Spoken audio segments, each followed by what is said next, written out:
Buenas tardes. Muchas gracias. Hoy estoy acá para decirles que Occidente está en peligro.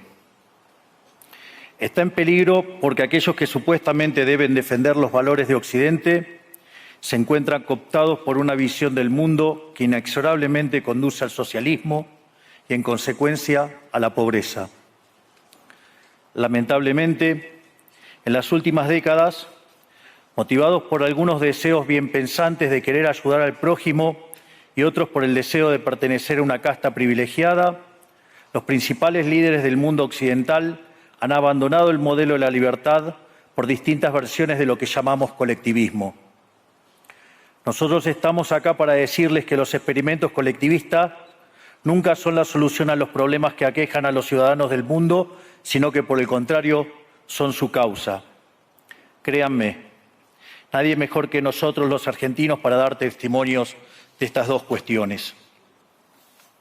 Cuando adoptamos el modelo de la libertad, allá por el año 1860, en 35 años nos convertimos en la primer potencia mundial, mientras que cuando abrazamos el colectivismo, a lo largo de los últimos 100 años, vimos cómo nuestros ciudadanos comenzaron a empobrecerse sistemáticamente hasta caer en el puesto número 140 del mundo.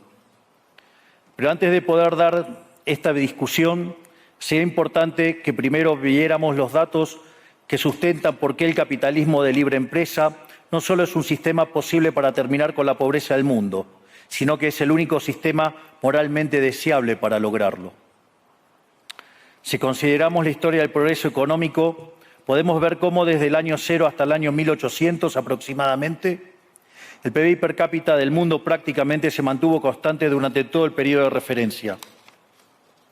Si uno mira un gráfico de la evolución del crecimiento económico a lo largo de la historia de la humanidad, uno estaría viendo un gráfico con la forma de un palo de hockey, una función exponencial que se mantuvo constante durante el 90% del tiempo y se dispara exponencialmente a partir del siglo XIX. La única excepción a esta historia de estancamiento se dio a finales del siglo XV con el descubrimiento de América. Pero salvando esta excepción, a lo largo de todo el periodo entre el año 0 y el año 1800, el PBI per cápita a nivel global se mantuvo estancado. Ahora bien, no solo que el capitalismo generó una explosión de riqueza desde el momento que se adoptó como sistema económico, sino que, si uno analiza los datos, lo que se observa es que el crecimiento se viene acelerando a lo largo de todo el periodo. Durante todo el periodo comprendido entre el año 0 y el 1800, la tasa de crecimiento del PBI per cápita se mantuvo estable en torno al 0,02% anual, es decir, prácticamente sin crecimiento. A partir del siglo XIX, con la revolución industrial, la tasa de crecimiento pasa al 0,66%. A ese ritmo, para duplicar el PBI per cápita, se necesitarían crecer durante 107 años. Ahora bien, si observamos el periodo entre 1900 y 1950, la tasa de crecimiento se acelera al 1,36% anual. Ya no necesitamos 107 años para duplicar el PBI per cápita, sino 66. Y si tomamos el periodo comprendido entre 1950 y el año 2000, vemos que la tasa de crecimiento fue de 2,1% anual, lo que derivaría en que en solo 33 años podríamos duplicar el PBI per cápita del mundo. Esta tendencia, lejos de detenerse, se mantiene viva aún hoy. Si tomamos el periodo entre el año 2000 y el 2023, la tasa de crecimiento volvió a acelerar el 3% anual, lo que implica que podríamos duplicar nuestro PBI per cápita en el mundo en tan solo 23 años. Ahora bien, cuando se estudia el PBI per cápita desde el año 1800 al día de hoy, lo que se observa es que luego de la revolución industrial, el PBI per cápita mundial se multiplicó por más de 15 veces, generando una explosión de riqueza que sacó de la pobreza al 90% de la población mundial. No debemos olvidar nunca que para el año 1800, cerca del 95% de la población mundial vivía en la pobreza más extrema, mientras que ese número cayó al 5% para el año 2020, previo a la pandemia. La conclusión es obvia. Lejos de ser la causa de nuestros problemas, el capitalismo de libre empresa como sistema económico es la única herramienta que tenemos para terminar con el hambre, la pobreza y la indigencia a lo largo y a lo ancho de todo el planeta. La evidencia empírica es incuestionable. Por eso, como no cabe duda de que el capitalismo de libre mercado es superior en términos productivos, la doxa de izquierda ha atacado al capitalismo por sus cuestiones de moralidad, por ser, según ellos, dicen sus detractores, que es injusto. Dicen que el capitalismo es malo porque es individualista y que el colectivismo es bueno porque es altruista, con la ajena. Y en consecuencia bregan por la justicia social. Pero este concepto que en el primer mundo se ha puesto de moda en la última época, en mi país es una constante del discurso político desde hace más de 80 años. El problema es que la justicia social no es justa, sino que tampoco aporta al bienestar general. Muy por el contrario, es una idea intrínsecamente injusta, porque es violenta. Es injusta porque el Estado se financia a través de impuestos y los impuestos se cobran de manera coactiva. ¿O acaso alguno de nosotros puede decir que paga los impuestos de manera voluntaria? Lo cual significa que el Estado se financia a través de la coacción y que a mayor carga impositiva, mayor es la coacción, menor es la libertad. Quienes promueven la justicia social parten de la idea de que el conjunto de la economía es una torta que se puede repartir de una manera distinta. Pero esa torta no está dada, es riqueza que se va generando en lo que, por ejemplo, Israel Kirzler llama un proceso de descubrimiento de mercado. Si el bien o servicio que ofrece una empresa no es deseado, esa empresa quiebra a menos que se adecúe a lo que el mercado le está demandando. Si genera un producto de buena calidad a un buen precio atractivo, le va a ir bien y va a producir más. De modo que el mercado es un proceso de descubrimiento en el cual el capitalista encuentra sobre la marcha el rumbo correcto. Pero si el Estado castiga al capitalista por tener éxito y lo bloquea en este proceso de descubrimiento, destruye sus incentivos y las consecuencias de ello es que va a producir menos y la torta será más chica, generando perjuicio para el conjunto de la sociedad. El colectivismo, al inhibir estos procesos de descubrimiento y al dificultar la apropiación de lo descubierto, ata al emprendedor de las manos y le imposibilita producir mejores bienes y ofrecer mejores servicios a un mejor precio. ¿Cómo puede ser entonces que desde la academia, los organismos internacionales, la política y la teoría económica se demonice un sistema económico que no solo ha sacado de la pobreza más extrema al 90% de la población mundial y lo hace cada vez más rápido, sino que además es justo y moralmente superior? Gracias al capitalismo de libre empresa, hoy el mundo se encuentra en su mejor momento. No hubo nunca en toda la historia de la humanidad un momento de mayor prosperidad que el que vivimos hoy. El mundo de hoy es más libre, más rico, más pacífico y más próspero que en cualquier otro momento de nuestra historia. Esto es cierto para todos, pero en particular para aquellos países que son libres, donde respetan la libertad económica y los derechos de propiedad de los individuos. Porque aquellos países que son libres son 12 veces más ricos que los reprimidos. El decil más bajo de la distribución de los países libres vive mejor que el 90% de la población de los países reprimidos. Tiene 25 veces menos cantidad de pobres en el formato estándar y 50 veces menos en el formato extremo. Y por si eso fuera poco, los ciudadanos de los países libres viven un 25% más que los ciudadanos de los países reprimidos. Ahora bien, para entender qué venimos a defender es importante definir de a qué hablamos nosotros cuando hablamos de libertarismo. Para definirlo, retomo las palabras del máximo prócer de las ideas de la libertad de Argentina, el profesor Alberto Venegas Lynch, dijo que dice: el libertarismo es el respeto irrestricto del proyecto de vida del prójimo, basado en el principio de no agresión y en defensa del derecho a la vida, a la libertad y a la propiedad, cuyas instituciones fundamentales son la propiedad privada, los mercados libres de intervención estatal, la libre competencia, la división del trabajo y la cooperación social, donde solo se puede ser exitoso sirviendo al prójimo con bienes de mejor calidad a un mejor precio. Dicho de otro modo, el capitalista, el empresario exitoso, es un benefactor social que, lejos de apropiarse de la riqueza ajena, contribuye al bienestar general. En definitiva, un empresario exitoso es un héroe. Este es el modelo que nosotros estamos proponiendo para la Argentina del futuro. Un modelo basado en los principios fundamentales del libertarismo: la defensa de la vida, de la libertad y de la propiedad. Ahora bien, Si el capitalismo de libre empresa y la libertad económica han sido herramientas extraordinarias para terminar con la pobreza en el mundo, y nos encontramos hoy en el mejor momento de la historia de la humanidad, vale la pena preguntarse, ¿por qué digo entonces que Occidente está en peligro? Digo que Occidente está en peligro justamente porque en aquellos países que deberíamos defender los valores del libre mercado, la propiedad privada y las demás instituciones del libertarismo, sectores del establishment político y económico, algunos por errores en su marco teórico y otros por ambición de poder, están socavando los fundamentos del libertarismo, abriéndole las puertas al socialismo y condenándonos potencialmente a la pobreza, a la miseria y el estancamiento. Porque nunca debe olvidarse que el socialismo es siempre y en todo lugar un fenómeno empobrecedor, que fracasó en todos los países que se intentó. Fue un fracaso en lo económico, fue un fracaso en lo social, fue un fracaso en lo cultural y además asesinó a más de 100 millones de seres humanos. El problema esencial de Occidente hoy es que no solo debemos enfrentarnos a quienes, aún luego de la caída del muro y la evidencia empírica abrumadora, siguen bregando por el socialismo empobrecedor, sino también a nuestros propios líderes, pensadores y académicos que, amparados en un marco teórico equivocado, socavan los fundamentos del sistema que nos ha dado la mayor expansión de riqueza y prosperidad de nuestra historia. El marco teórico al que me refiero es el de la teoría económica neoclásica, que diseña un instrumental que, sin quererlo, termina haciendo funcional la intromisión del Estado, el socialismo y la degradación de la sociedad.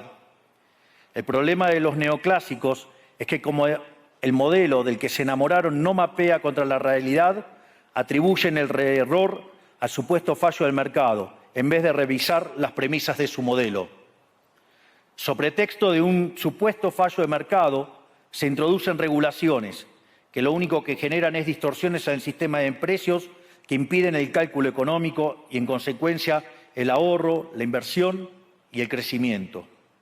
Este problema radica esencialmente en que ni siquiera los economistas supuestamente libertarios comprenden qué es el mercado, ya que si se comprendiera, se vería rápidamente que es imposible que exista algo así como un fallo de mercado.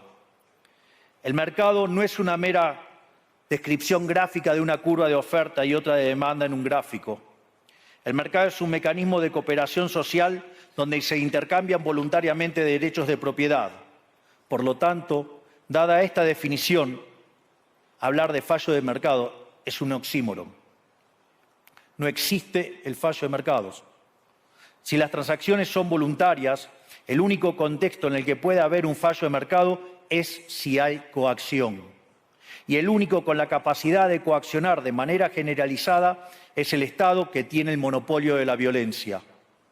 En consecuencia, si alguien considera que hay un fallo de mercado, les recomendaría que revisen si hay intervención estatal en el medio.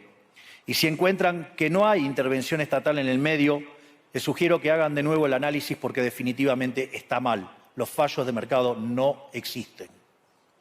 Un ejemplo de los supuestos fallos de mercado que describen los neoclásicos son las estructuras concentradas de la economía. Sin embargo, sin funciones que presenten rendimientos crecientes a escala, cuya contrapartida son las estructuras concentradas de la economía, no podríamos explicar el crecimiento económico desde el año 1800 hasta hoy. Fíjense qué interesante. Desde el año 1800 en adelante, con la población multiplicándose más de 8 o 9 veces, el producto per cápita creció más de 15 veces. Es decir, existen rendimientos crecientes. Eso llevó la pobreza extrema del 95% al 5%. Sin embargo, esas presencias de rendimientos crecientes implican estructuras concentradas, lo que se llamaría, por ejemplo, un monopolio. ¿Cómo puede ser que algo que haya generado tanto bienestar para la teoría neoclásica, eso es un fallo de mercado? Economistas neoclásicos, salgan de la caja. Cuando el modelo falla, no hay que enojarse con la realidad, hay que enojarse con el modelo y cambiarlo. El dilema que enfrenta el modelo neoclásico es que dicen querer perfeccionar el funcionamiento del mercado atacando lo que ellos consideran fallos, pero al hacerlo no solo abren las puertas del socialismo, sino que atentan contra el crecimiento económico. Ejemplo, regular monopolios, destruirle las ganancias y destrozar los rendimientos crecientes, automáticamente destruiría el crecimiento económico. Dicho de otro modo, cada vez que ustedes quieran hacer una corrección de un supuesto fallo de mercado, inexorablemente, por desconocer lo que es el mercado o por haberse enamorado de un modelo fallido, están abriendo las puertas al socialismo y están condenando a la gente a la pobreza.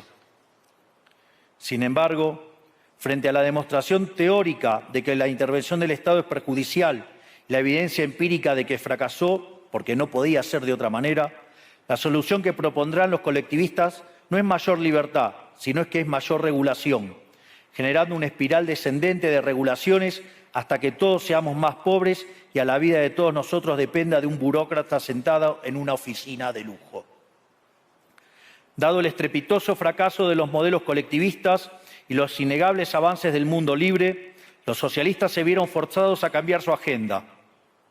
Dejaron atrás la lucha de clases basada en el sistema económico para reemplazarla por otros supuestos conflictos sociales igual de nocivos para la vida en comunidad y para el crecimiento económico. La primera de estas nuevas batallas fue la pelea ridícula y antinatural entre el hombre y la mujer. El libertarismo ya establece la igualdad entre los sexos.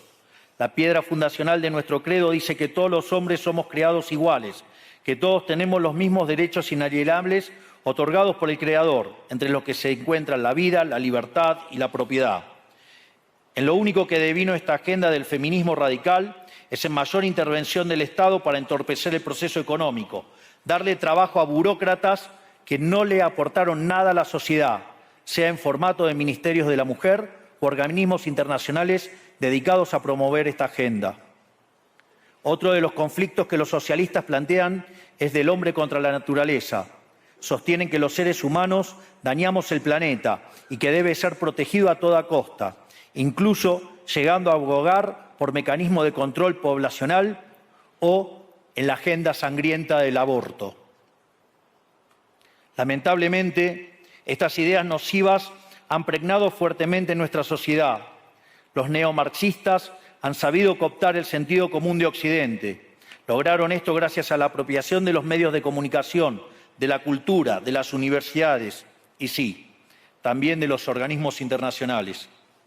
Este último caso es el más grave, tal vez, porque se trata de instituciones que tienen enorme influencia en las decisiones políticas y económicas de los países que integran esos organismos multilaterales. Por suerte, somos cada vez más los que nos atrevemos a levantar la voz, porque vemos que si no combatimos frontalmente estas ideas, el único destino posible es que cada vez vamos a tener más Estado, más regulación, más socialismo, más pobreza, menos libertad y, en consecuencia, peor nivel de vida. Occidente, lamentablemente, ya comenzó a transitar este camino. Sé que a muchos les puede sonar ridículo plantear que Occidente se ha volcado al socialismo, pero solo es ridículo en la medida que uno se restringe a la definición económica tradicional del socialismo, que establece que es un sistema económico donde el Estado es el dueño de los medios de producción. Esta definición debería ser, desde mi punto de vista, actualizada a las circunstancias presentes. Hoy los Estados no necesitan controlar directamente los medios de producción para controlar cada aspecto de la vida de los individuos. Con herramientas como la emisión monetaria, el endeudamiento, los subsidios, el control de la tasa de interés, los controles de precios y las regulaciones para corregir los supuestos fallos de mercado, pueden controlar los destinos de millones de seres humanos. Así es como llegamos al punto en el que, con distintos nombres o formas, buenas partes de las ofertas políticas generalmente aceptadas en la mayoría de los países de Occidente son variantes colectivistas. Ya sea que se declamen abiertamente comunistas, fascistas, nazis, socialistas, socialdemócratas, nacionalsocialistas, demócratas cristianos, keynesianos, neokeynesianos, progresistas, populistas, nacionalistas o globalistas. En el fondo, no hay diferencias sustantivas. Todos sostienen que el Estado debe dirigir todos los aspectos de la vida de los individuos. Todas definen un modelo contrario al que llevó a la humanidad al progreso más espectacular de su historia. Nosotros venimos hoy aquí a invitar a los demás países de Occidente a que retomemos el camino de la prosperidad. La libertad económica, el gobierno limitado y el respeto irrestricto de la propiedad privada son elementos esenciales para el crecimiento económico. Este fenómeno de empobrecimiento que produce el colectivismo no es una fantasía, ni tampoco fatalismo. Es una realidad que los argentinos conocemos muy bien desde hace por lo menos 100 años. Porque ya lo vivimos, ya pasamos por esto, porque como dije antes, desde que decidimos abandonar el modelo de la libertad que nos había hecho ricos, estamos atrapados en una espiral descendente donde cada día somos más pobres. Esto es, ya lo vivimos nosotros y estamos acá para alertarlos acerca de lo que puede pasar si los países de Occidente, que se hicieron ricos con el modelo de la libertad, continúan por este camino de servidumbre. El caso argentino es la demostración empírica de que no importa cuán rico seas, cuántos recursos naturales tengas, no importa cuán capacitada esté la población, ni cuán educada sea, ni cuántos lingotes de oro haya en las arcas del Banco Central. Si se adoptan medidas que entorpecen el libre funcionamiento de los mercados, la libre competencia, los sistemas de precios libres, si se entorpece el comercio, si se atenta contra la propiedad privada, el único destino posible es la pobreza. Por lo tanto, para finalizar, quiero darles un mensaje a todos los empresarios aquí presentes y a los que no están, pero nos están siguiendo desde todas partes del planeta. No se dejen amedrentar ni por la casta política ni por los parásitos que viven del Estado. No se entreguen a una clase política que lo único que quiere es perpetuarse en el poder y mantener sus privilegios. Ustedes son benefactores sociales, ustedes son héroes, ustedes son los creadores del periodo de prosperidad más extraordinario que jamás hayamos vivido. Que nadie les diga que su ambición es inmoral. Si ustedes ganan dinero es porque ofrecen un mejor producto a un mejor precio, contribuyendo de esa manera al bienestar general.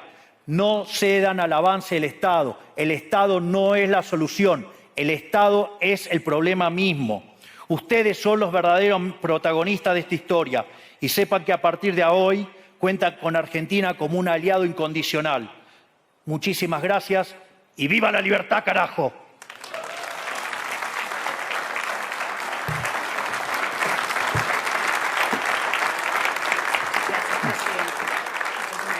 Gracias. Vamos a salir por la derecha también y vamos a pasar. Fantástico. Gracias.